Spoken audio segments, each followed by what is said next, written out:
ఓం శ్రీ మాత్రే నమః. అందరికీ నమస్తే అండి. Welcome back to Lakshmi home maker double nine ఛానల్కి స్వాగతం అండి. అందరూ ఎలా ఉన్నారు ఫ్రెండ్స్? బాగున్నారా? నేనైతే చాలా బాగున్నాను. నిన్న శ్రావణ మాసం 2వ వారం కదా, చక్కగా అమ్మవారి పూజ అయితే చేసుకున్నానండి. వరలక్ష్మి వ్రతం అనేది చేసుకున్నాను. నేను ఎలా చేసుకున్నాను అనేది మీ అందరికీ వరలక్ష్మి వ్రతం కానీ ఎప్పుడైనా మీకు యూస్ఫుల్ అవుతుందని క్లియర్గా ఈ వీడియో అయితే చేసి పెట్టానండి. కొంతమంది సిస్టర్స్ కూడా అడిగారు, అక్క వరలక్ష్మి వ్రతం కోసం ఒక్కసారి వీడియో చేసి పెట్టండి అక్క అని అన్నారు. అలాగే కలశంలో ఏ ద్రవ్యాలు వేస్తారో చూపించండి అక్క అన్నారు. కలసం ఏర్పాటు ఎలా చేసుకోవాలంటే, ఒక రాగి ప్లేట్ కానీ ఇత్తడి ప్లేట్ కానీ తీసుకొని అందులో మనము బియ్యం కొంచెం వేయాలి, తమలపాకు కూడా పెట్టాలి. ఆ తమలపాకు పైన ఈ కలశం ఏర్పాటు చేసుకొని మంచి వాటర్ వేసుకోవాలి. ఆ కలశంలో పసుపు, కుంకుమ, అక్షతలు, జవ్వాది పౌడరు, కొంచెం పచ్చకర్పూరము, ఆ తర్వాత అమ్మవారికి ఎంతో ఇష్టమైనవి లవంగీలు, ఏలకలు, ఆ తర్వాత ఒక పువ్వు వేసుకొని ఒక రూపాయి కాయిన్ కూడా వేస్తారండి. ఇందులో ఎండు ఖర్జూరాలు వేస్తారు, ఎవరి ఆనవాయితీ వాళ్ళది. నేనైతే ఒక పువ్వు పెట్టాను, ఒక పువ్వు కూడా వేస్తాను. అమ్మవారికి నమస్కారం పెట్టేసుకొని మనము కలశానికి ఒక ఇది కట్టాలన్నమాట. పసుపు కొమ్ము కానీ ఇంకా ఒక తమలపాకు కానీ అమ్మవారికి తాలిలాగా ఆ చెంబుకి కట్టాలి. ఆ తర్వాత మనం బ్లౌజ్ పీస్ పెట్టాలండి. కొబ్బరికాయ పెట్టి బ్లౌజ్ పీస్ పెట్టాలి. ఆ బ్లౌజ్కి కలశానికి మన ఇంటి దగ్గర ఉండే వస్తువులు ఉంటాయి కదండి, బంగారపు వస్తువులు, అవి చక్కగా పచ్చిపాల్లో ఉంచి అమ్మవారికి వేయొచ్చు. మన ఇంట్లో ఎంతవరకు బంగారం ఉంటే అంతవరకు ఆ కలశానికి వేసుకోవాలి. కలశానికి గాజులు కూడా వేసుకోవాలి. నేను రూపు కొన్నాను కదా, ప్రతి ఇయర్ రూపు కొంటానండి. ఆ రూపును ఆ తర్వాత నల్లపూసలు కొన్నానని చెప్పాను కదా, నల్లపూసలు కూడా కలశానికి పెట్టానండి. ఇగోండి ఇలా ఏర్పాటు అయితే చేసుకొని పూజ అంతా చేసుకుంటున్నానండి. ఇవన్నీ మీకు వీడియో మీకు తీయలేదనమాట. వంటలు కానీ ఏమి కానీ తీయలేదు, అందరికీ తెలిసినవే కదా అని అంతా రెడీ చేసుకొని నేనైతే పూజ స్టార్ట్ చేశానండి.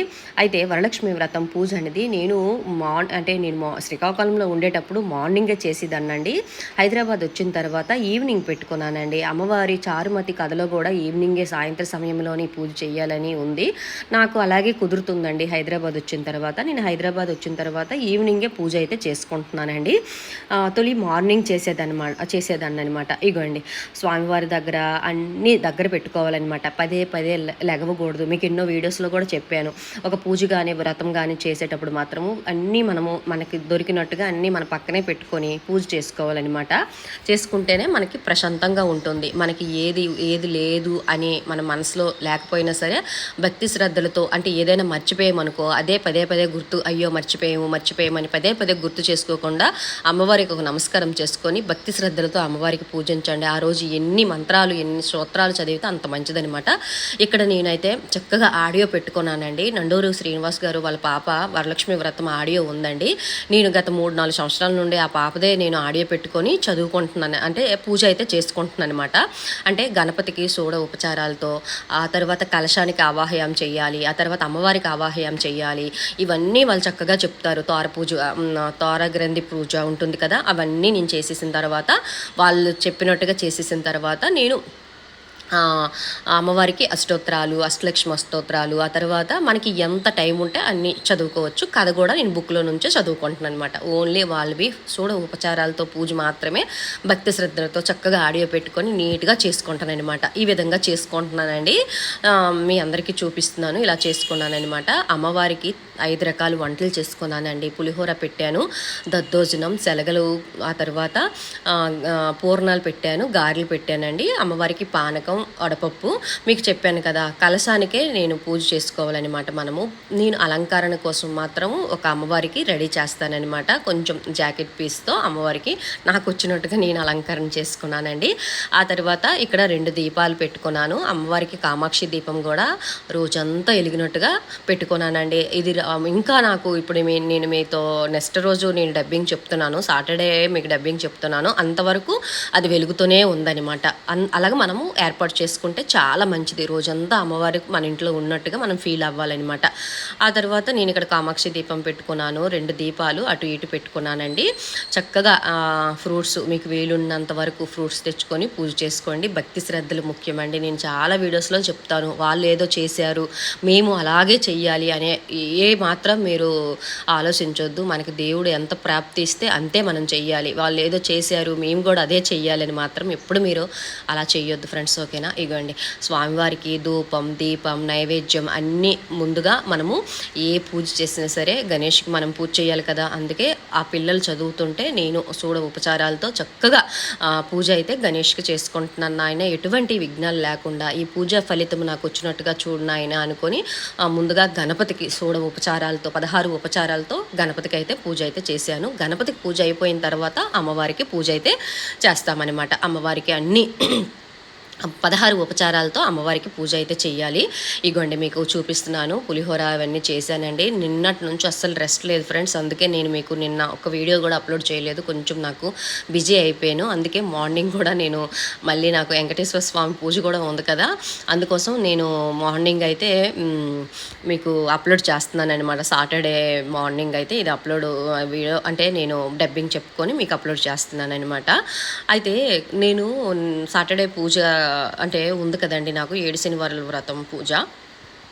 నేను మా పంతులు బాబుకి అడిగానండి, బాబు నాకు ఇలాగా మార్నింగ్ అదే ఫ్రైడే పూజ చేసుకుంటున్నాను, మార్నింగ్ మళ్ళీ అవన్నీ తీసి మళ్ళీ అవన్నీ శుద్ధి చేసుకొని మార్నింగ్ పూజ చేయలేను బాబు, నాకు శక్తి లేదు, ఈవినింగ్ చేసుకోవచ్చా అని మా పంతులు బాబుకి అడిగితే, చేసుకోవచ్చమ్మా, భగవంతుడికి అన్నీ తెలుసు, భక్తి ముఖ్యము, నువ్వు ఏ టైంలో చేసేవని కాదు, ఎర్లీ మార్నింగ్ చేసుకుంటే మంచిది, కానీ నీకు అవన్నీ ఉన్నాయి అమ్మవారికి కనిపించాలని అంటున్నావు కదా, ఈవినింగ్ ఈ వారానికి చేసుకో, కుదిరినప్పుడు అప్పుడప్పుడు చేసుకోవచ్చు, ఏమి కాదు అన్నారండి. అందుకోసం నేనైతే వెంకటేశ్వర స్వామి పూజ అనేది ఈవినింగ్ అయితే చేసుకుంటున్నాండి 2వ వారము. ఎందుకంటే మార్నింగ్ అయితే అసలు నాకు అవ్వలేదండి. అందుకోసం నాకు కూడా మళ్ళీ ఇంట్లో ఫ్యామిలీకి చూసుకోవాలి, మళ్ళీ పూజలు అంటే నిన్నంతా పూజలో మునిగిపోయాను, మళ్ళీ ఈరోజు పూజ అంటే కొంచెం వాళ్ళు అంటే ఇబ్బంది పడతారు మా పిల్లలు. అందుకే మళ్ళీ ఒకసారి మా పంతులు బాబుకి కాల్ చేశాను. కొంతమంది సిస్టర్స్ అడుగుతున్నారు, అక్క మేము కూడా వరలక్ష్మి వ్రతం పూజ చేస్తున్నాం కదక్క, అదే రోజు అంటే నెక్స్ట్ డే సాటర్డే కదా, చేసుకోగలవా, చేసుకోవచ్చా అని అడిగారు. అందుకే మీ అందరితో చెప్పాను, ఒకసారి మా పంతులు బాబుకి అడిగాను, శక్తి ఉన్న వాళ్ళు చేసుకోండి, ఎవరైనా హెల్పింగ్ ఉంటే మార్నింగే చేసుకోండి అమ్మవారికి కదిపిన తర్వాత, శక్తి లేని వాళ్ళు ఈవినింగ్ కూడా చేసుకోవచ్చు, ఓకేనా. ఉపవాసం ఉంటే మంచిది, లేదంటే కొంచెం అల్పాహారం తీసుకునే సరే, కొంచెం తేలికైన ఆహారం తీసుకొని సాయంత్రం కూడా చేసుకోవచ్చు, ఏమీ పర్వాలేదు, భక్తి శ్రద్ధలు ముఖ్యమనమాట, ఓకేనా. మీ అందరికీ అర్థమైంది అనుకుంటున్నాను. ఇగండి స్వామివారికి అమ్మవారికి అన్ని పంచోపచారాలు షోడ ఉపచారాలతో అమ్మవారికి 16 ఉపచారాలతో పూజ అయితే చక్కగా జరుపుకున్నానండి. నాకు 1 గంట పట్టింది. ఆ తర్వాత లక్ష్మీ అష్టోత్తరాలు, ఆ తర్వాత అమ్మవారి అష్టలక్ష్మి అష్టోత్తరము, ఆ తర్వాత లక్ష్మీ అష్టకం. ముఖ్యంగా మీ అందరికీ నేను చెప్పవలసింది ఏమంటే, లక్ష్మీ అష్టకం మాత్రం కంపల్సరిగా చదవాలన్నమాట. మరి ప్రతి శుక్రవారము లక్ష్మీ అష్టకం కానీ, వరలక్ష్మి వ్రతం రోజు లక్ష్మీ అష్టకం చదవడానికి ట్రై చేయండి. ఒక 3 times చదవండి, చాలా మంచిదండి, చాలా మంచి శక్తి ఉన్న లక్ష్మీ అష్టకం అండి. ఎందుకంటే నాకు తెలియదండి, ఈ మధ్యనే నేను మా పంతులు బాబుకి అడిగితే, లక్ష్మి నువ్వు శ్రావణ మాసంలో అమ్మవారికి బిల్వపత్రాలతో కానీ తామర పువ్వులతో కానీ పూజ చేసుకొని లక్ష్మీ అష్టకం చదువమ్మ, ఆ తర్వాత అభిషేకం అమ్మవారికి చెయ్యు, చాలా మంచిదని చెప్పారు. నాకు ఇక్కడ కుదరలేదండి, అందుకే ఈ వారం అయితే నేను చేయట్లేదు. మీకు ఆ పూజ ప్రాసెస్ అనేది నేను నెక్స్ట్ వీక్ అంటే 3rd వీక్ నాకు అవ్వదు, 4th వీక్ చెప్పడానికి ట్రై చేస్తాను, లేదంటే ఏదైనా శుక్రవారం మీకు ట్రై చేస్తానన్నమాట. అంటే స్వయంగా ఇంద్రుడు అమ్మవారికి అంటే ఇంద్రుడికి అమ్మవారు చెప్పిన లక్ష్మీ అష్టకం అంటండి. ఈ లక్ష్మీ అష్టకంతో నాకు ఎవరైతే పూజ చేస్తారో బిల్వపత్రాలతోని తామర పువ్వులతోని వాళ్ళు ఆ సకల ఐశ్వర్యాలు ప్రాప్తిస్తాను అని చెప్పారంటండి ఇంద్రుడికి లక్ష్మీ అమ్మవారు. అందుకోసం మీ అందరితో షేర్ చేసుకుంటున్నానండి. నాకైతే మా పంతులు బాబు చెప్పారు, ఒక శుక్రవారమైన చేయి లక్ష్మి అంటే భాద్రపదంలో కూడా చేసుకోవచ్చు, 42 రోజులు కంటిన్యూగా చేయమన్నారు, లేదంటే శుక్రవారమైనా చేసుకోమన్నారండి. అందుకే మీ అందరితో షేర్ చేసుకుంటున్నానండి. తప్పకుండా వరలక్ష్మి వ్రతం రోజు మాత్రము అమ్మవారి అష్టోత్తరాలు అయిపోయిన తర్వాత లక్ష్మి అష్టకం చదవండి. అలాగే తామర పువ్వులు బిల్వపత్రాలు ఉన్నట్టుగా చూసుకోండి ఫ్రెండ్స్, ఓకేనా. ఇక్కడ నేను తామర పువ్వులు తెచ్చుకున్నాను, కలువులు. ఆ తర్వాత ఇంకా బిల్వపత్రాలు కూడా తెచ్చుకొని ఆ లక్ష్మీ అష్టకం అయితే చదువుకున్నాను. ఆ తర్వాత ఇగోండి తోర గ్రంథి పూజ చేసుకుంటున్నాను. నాకు ఒక గ్రంథి కొట్టుకోవడానికి, అమ్మవారికి ఒక గ్రంథి పెట్టడానికండి. ఈ విధంగా పూజ చేసుకున్నానండి. తర్వాత ఇగోండి కుంకుమ పూజ అయితే లక్ష్మీ అష్టోత్తరాలతోనైతే చదువుకుంటున్నాను. నాకైతే 1 గంట పట్టిందండి. ఇవన్నీ చేసేసరికి చాలా టైర్డ్ అయిపోయింది ఫ్రెండ్స్. అందుకే మీ అందరికీ చెప్తున్నాను, ఎంత భక్తి శ్రద్ధలు ముఖ్యమండి. మీకు హెల్పింగ్ ఎవరైనా ఉంటే చక్కగా చేసుకోండి. హెల్పింగ్ లేకపోతే మాత్రం అమ్మవారికి పాయసన్నం పెట్టి, అమ్మవారికి చక్కగా ఒక పటం దగ్గర ఒక పూలదండ వేసుకొని, చక్కగా అష్టోత్తరాలు చదువుకొని, అమ్మవారి చారుమతి కథ చదువుకొని, మీరు చక్కగా పూజ చేసుకోవచ్చండి. ఎటువంటి ఆడంబరాలు, ఆర్భాటాలకి వెళ్ళొద్దండి. నాకు హెల్పింగ్‌కి మా పాప వచ్చింది. అందుకోసం నాకు కొంచెం హెల్ప్ అయిందనమాట. చేయగలిగినాను. ఎందుకంటే ఇదివరకులాగా నా బాడీ సహకరించట్లేదండి. వయసు పెరిగిన కొలది నాకు కూడా శక్తి తగ్గిపోతుంది ఫ్రెండ్స్. అందుకే మీ అందరితో షేర్ చేసుకుంటున్నాను. నాకు హెల్పింగ్ ఉంది కాబట్టి ఈ డెకరేషన్ ఇలా చేసుకున్నాను. మీకు హెల్పింగ్ ఉంటే చక్కగా అమ్మవారికి అలంకరించుకొని హెల్పింగ్ అయితే మీకు చేసుకోండి అమ్మవారికి పూజ. ఇంకొక విషయం మీ అందరూ చెప్తాను. ఎప్పుడు కూడా వరలక్ష్మి వ్రతం పూజ అంతా అయిపోయిన తర్వాత ప్రదక్షిణలు మాత్రం తప్పకుండా చెయ్యండి.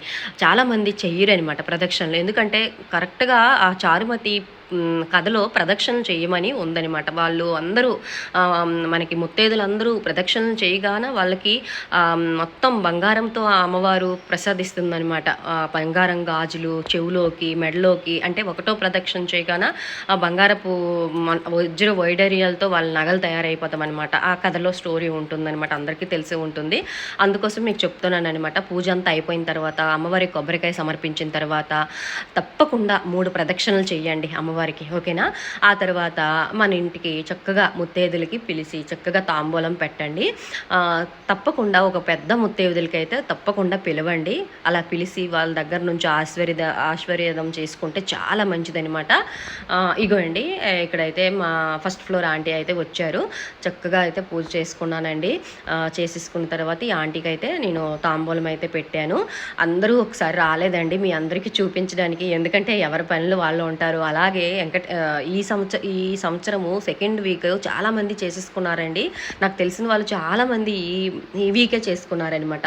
ఇక్కడైతే మా ఫ్రెండ్స్ అయితే, అంటే ఒకసారి ఆంటీ వచ్చారు, ఇంకొకసారి మా ఫ్రెండ్స్ వచ్చారు, అలాగే ఒక్కొక్కరు వస్తూనే ఉన్నారనమాట. అందరికీ ఒకేసారి నేను 5గురికి ఒకేసారి ఇవ్వాలనుకున్నాను కానీ కుదరలేదు అనమాట. వాళ్ళ టైమింగ్స్ కుదరలేదు. ఇగోండి మా ఫ్రెండ్స్ అయితే 2 వచ్చారు. ముందుగా ఇగో మా ఫ్రెండ్కి అయితే కాలుకి పసుపు రాసేసి తాంబూలం అయితే సమర్పిస్తున్నాను. మీ అందరికీ చెప్పాను కదా, మనకంట చిన్నవాళ్ళు ఎవరైనా ఉంటే మాత్రం కాలుకి చక్కగా పసుపు రాసి మీరు వాళ్ళకి నమస్కారం చేయకూడదు అనమాట. చిన్నవాళ్ళకి వాళ్ళ కాలుకి నమస్కారం చేయకూడదు, వాళ్ళ గాజులకి నమస్కారం చేయండి. గాజులకి దండం పెట్టి ఆ సౌభాగ్య ప్రాప్తి కలగాలి అనుకొని చక్కగా మనం వాళ్ళకి గాజులకి ఒక బొట్టు పెట్టి ఆ గాజులకే నమస్కారం చెయ్యాలన్నమాట. వాళ్ళకి మనకంటే చిన్నవాళ్ళు ఎవరైనా వస్తే వాళ్ళకి నమస్కారం చెయ్యొద్దు, ఓకేనా? ఈ విధంగా అయితే చేసుకోండి. నేనైతే చాలా చక్కగా హ్యాపీగా చేసుకున్నానండి. మీకు చెప్పాను కదా, ఈవినింగ్ అయితే చక్కగా నేనైతే పూజ చేసుకున్నాను. ఇగండి వీళ్ళకి గంధం, ఆ తర్వాత బొట్టు పెడుతున్నాను. ఎప్పుడైనా మన ముత్తైదులు వచ్చేటప్పుడు కింద చాపైన వేయండి, కూర్చున్నట్టుగా చేయండి. కూర్చొని వాళ్ళకి తాంబూలం అయితే ఇవ్వాలి, అంటే ఫలదానము ఇవ్వాలన్నమాట, వాయనం ఇవ్వాలి. కొంతమంది నిల్చుని పెడుతున్నారండి. నిల్చుని పెట్టకూడదంట, వాళ్ళకి అతిథిగా మర్యాద చేయాలన్నమాట. చైర్లో కూర్చోబెట్టడం కానీ, లేదంటే కింద చాప వేసి చాప దగ్గర అంటే చాప పైన కూర్చుని పెట్టడం కానీ చెయ్యాలన్నమాట, ఓకేనా? ఇలా చేసుకోండి. ఏదైనా సరే నాకు తెలిసినవి మా పెద్దల దగ్గర నేను నేర్చుకొని ఇవన్నీ మీతో షేర్ చేసుకుంటున్నానండి. ఇగోండి మనం ఎప్పుడైనా వాయనం ఇచ్చేటప్పుడు ఇచ్చిందమ్మా వాయనము అని మనం అనాలి. వాళ్ళు పుచ్చుకుంటున్నమ్మా వాయనము అని వాళ్ళు అన్నానమాట. 3 సార్లు అనాలి. అప్పుడు మళ్ళీ ఇంకేమనాలంటే మా ఇంటికి ఎవరు వచ్చారు అని అంటే వరలక్ష్మి అమ్మ వచ్చారు అని వాళ్ళు చెప్పాలి స్వయంగా. మనము మా ఇంటికి ఎవరు వచ్చారు, వరలక్ష్మి అమ్మవారు వచ్చారు అని వాళ్ళు చెప్పాలి. ఆ ఆనందం చాలా హ్యాపీగా ఉంటుందండి. అవే మా ఫ్రెండ్స్తో చెప్తున్నాను అనమాట. వాళ్ళు కూడా అదే చెప్పారు. ఇగండి వాళ్ళ గాజులకైతే నేను బొట్టు పెట్టాను, కుంకుమ బొట్టు పెట్టాను. వాళ్ళ గాజుల పైన కొంచెం అక్షతలు వేసి సౌభాగ్య ప్రాప్తి కలిగించు అనేసి అమ్మవారికి అయితే నమస్కారం చేసుకున్నాను. ఆ తర్వాత ఇక్కడైతే వాళ్ళతో ఫొటోస్ అయితే తీసుకున్నానండి. ఆ తర్వాత మొత్తం పూజ అంతా అయిపోయి నేను వాళ్ళకి దక్షిణ తాంబూలాలంతా ఇచ్చిన తర్వాత వాళ్ళు వెళ్ళిపోయిన తర్వాత లాస్ట్లో అమ్మవారికి పంచహారతి అయితే ఇచ్చానండి. ఈ విధంగా అయితే నా పూజ అయిపోయింది. వీడియో నచ్చిందా? నచ్చితే లైక్ చేసి షేర్ చేయండి, కామెంట్ చేయండి.